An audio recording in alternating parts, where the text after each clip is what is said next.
Hey guys, don't really know what I'm gonna say to this, but let's just have some fun. So got a drum kit here. It's gonna apply some compression, make it really punchy, make that kick drum especially snappy. Retro Rock is my favourite kit on here. Probably it has quite a lot of punch anyway. Just 50% sort of parallel compression on the kit works quite well. Track reverb. I want it quite a thin reverb, not too decay based. Like I'm in a big hall or something, you know.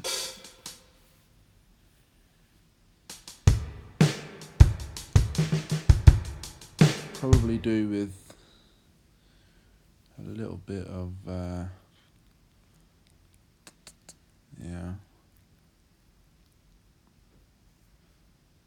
a bit of overdrive, I'd say. Yeah. Just to bring out the punch of that compression. I don't really want it too bright though. I feel like these drums really benefit from having quite a subdued sound. The drive I'll keep at, just this sort of, the 11 dB is a nice little funky beat. Little 3/4 beat as well. I'm going to need to change the time signature later on if we start recording.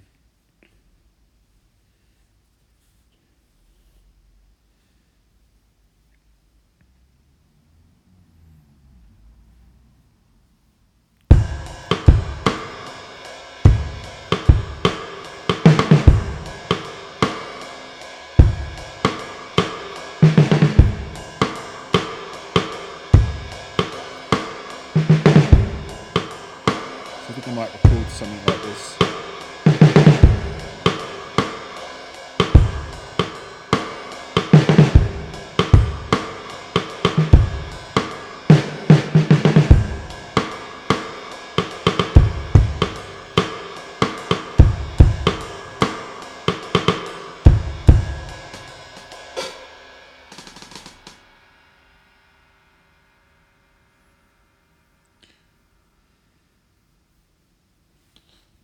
See, I'd have thought that actually it was a little bit faster, but it seems to be 140, so that's good. Yeah, 3/4. Could have gone 6/8 really, but 3/4 just feel like it's a little bit more swing. Good tempo. Yeah, make sure that I can carry on if need be. Otherwise, it limits you to sign a kind of like groups, like group 1, group 2 and stuff. So.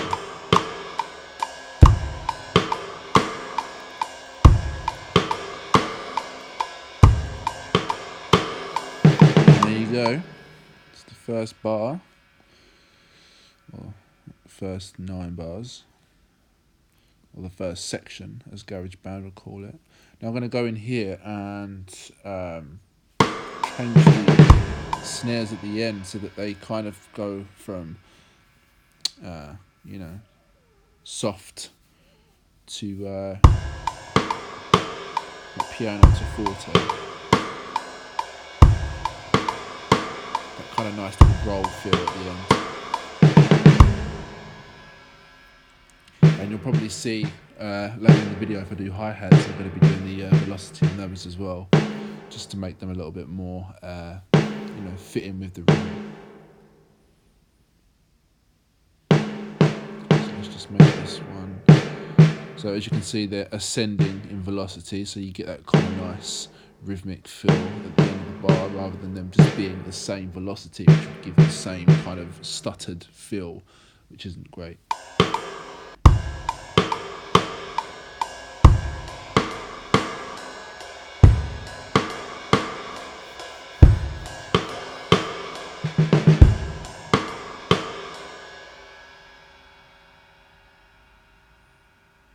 I'm going to copy and paste this for thickness. Later on I'm going to put another drum kit beneath that, and what I do is with my drums usually I have one that's kind of neutral without effects. As you can see, turn the compression off. The second one with compression, so it's a perfect parallel compression, and you can just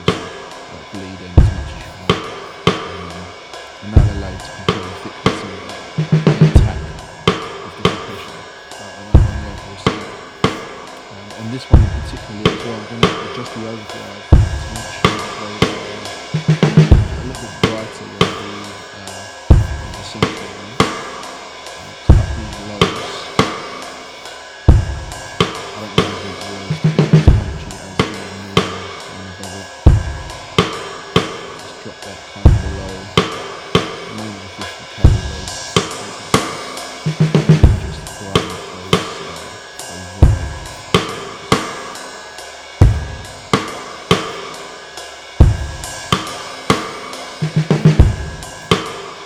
Can't really, over 20k is not really useful anyway. So this is a commentary way where I'm not actually speaking as I go.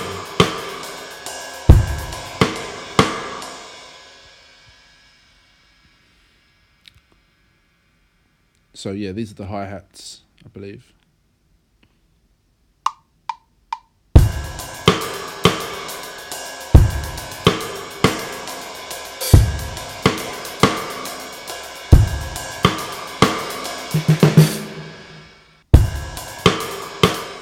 So a nice little swing, sort of 1/8 triplet pattern. And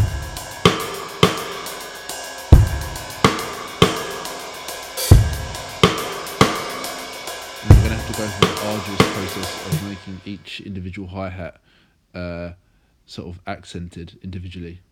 Going to scrap the last bit of that because they didn't sound so great. It actually switched to 1/16 from the quantize. I want it to all remain triplets. Duplicate that and copy and paste. And we have ourselves a little 8-bar loop. Well, 16-bar loop. Yeah.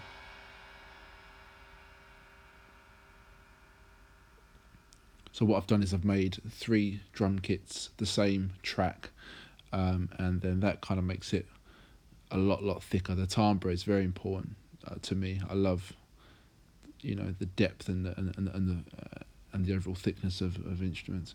Hard pan for those so that you get a nice sort of stereo image sound. I'm using Yamaha HSM8, which is I'm just going to bump the hi-hats up to, what they're saying, about 15k, right end of the hi-hat. If the EQ was any better, I would have a lot more options for bumping and cutting certain frequencies, but I'm just going to have to make do with what I've got. I just love the ability to, to really get ideas down fast on GarageBand. I'd be lying if I said it wasn't my favourite DAW.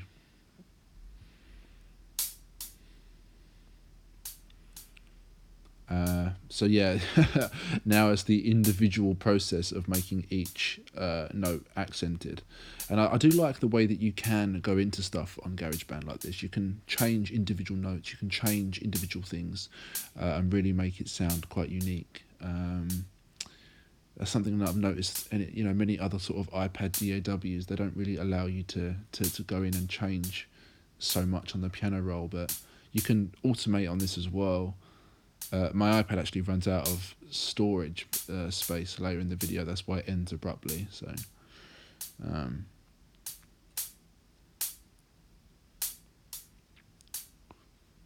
So yeah, just the reason I'm doing this is because if you may or may not know that if you accent hi-hat notes, it gives it a completely different feel to if you have the same stuttered kind of the same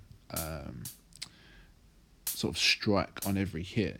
It gives it much more of a flow, much more of a kind of nuanced feel, and it's important that drums feel this way because they are part of the rhythm section. So lastly, just bring that down a little bit because I don't want the open hi-hat to drown out the other hi-hat.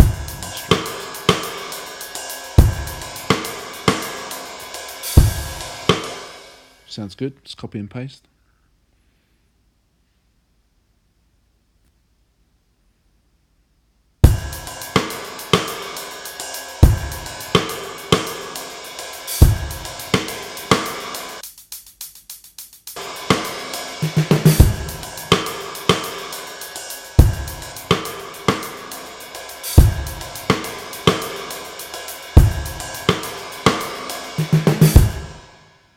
Okay, cool. So let's add a little bit of piano, I guess. Just mess around with this. I like the smart piano, actually. It's not very good for playing actual keys on the piano screen. So let's just add some overdrive to this it's quite thin sounding anyway, these classic brands. Track reverb. I want this to be sort of full, so I'm going to make the spread 200%, sort of half wet to half dry, just a little bit more dry.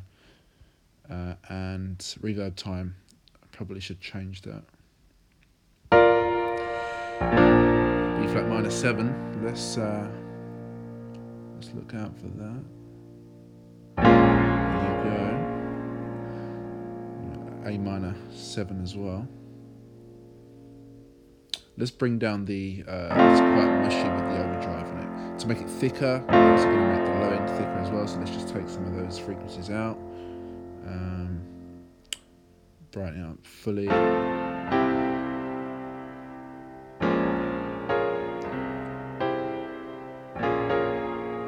It's quite nice it's a nice sounding, it's one of the nicest sounding pianos you're going to have on GarageBand.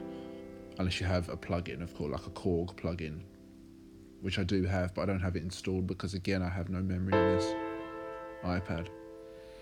A minor 7, there we go. Wow.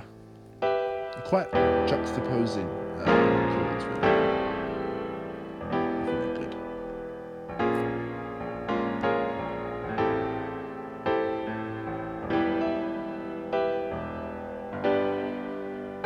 I like that you can just get the whole sort of, the whole chord becomes so much different on smart piano. It's quite a good tool.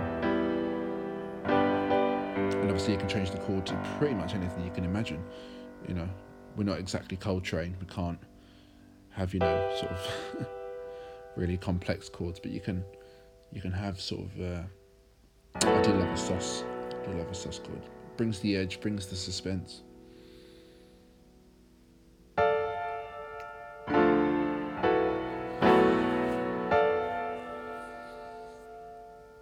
So let's go ahead and record our B minor 7, A minor 7.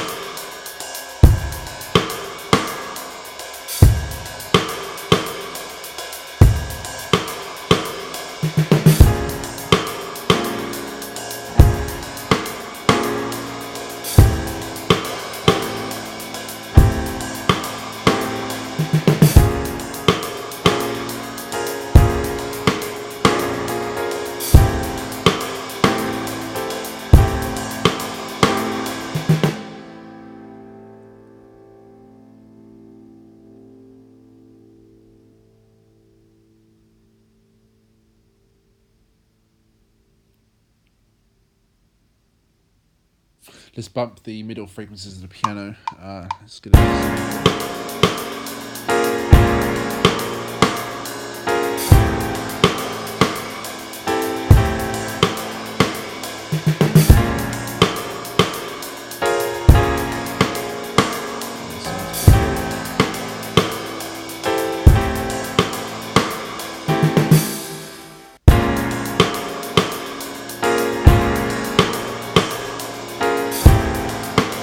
leave it unquantized, actually. There was a few time sections, but I feel like that adds to it.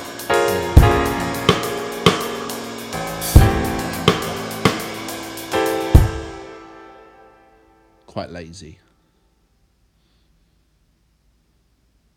So let's hard pan these so you get that nice sort of stereo sound.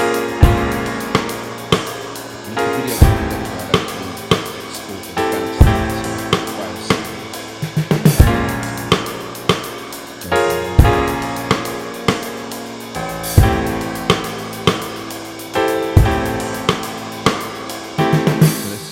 bring these back and post it to sort of 32 bar loop, and then you've kind of got the foundation of a tune.